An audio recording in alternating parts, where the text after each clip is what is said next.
തിന്മകളുടെ ആധിക്യത്താൽ നൂഹ് നബിയുടെ ജനതയെ പല നിലക്കുള്ള ശിക്ഷകളെ കൊണ്ട് അള്ളാഹു ശിക്ഷിച്ചിട്ടുണ്ട്. അതിൽ ഒന്ന്, വർഷങ്ങളോളം അവരിലേക്ക് മഴയെ തടയപ്പെട്ടു. അതിലൂടെ അസഹ്യമായ ചൂടും വെള്ളമില്ലാതെയും കൃഷിയിടങ്ങളെല്ലാം നശിക്കലിലൂടെ അവർ വളരെയധികം പ്രയാസപ്പെട്ടു.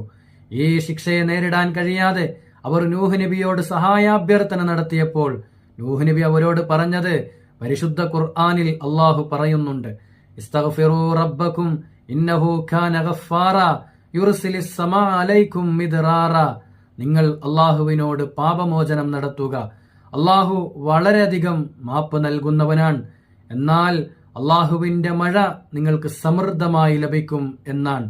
സൂര്യന്റെ താപനില വർദ്ധിച്ച് അസഹ്യമായ ചൂടും ഭൂമിയുടെ ഉള്ളറകളിലെ വെള്ളം വറ്റിയും പ്രയാസപ്പെടുന്ന നാം ഇസ്തിഗ്ഫാറിന്റെ വചനങ്ങൾ ചൊല്ലി പാപമോചനം നടത്തുന്നവരാണെങ്കിൽ അള്ളാഹുവിന്റെ റഹ്മത്ത്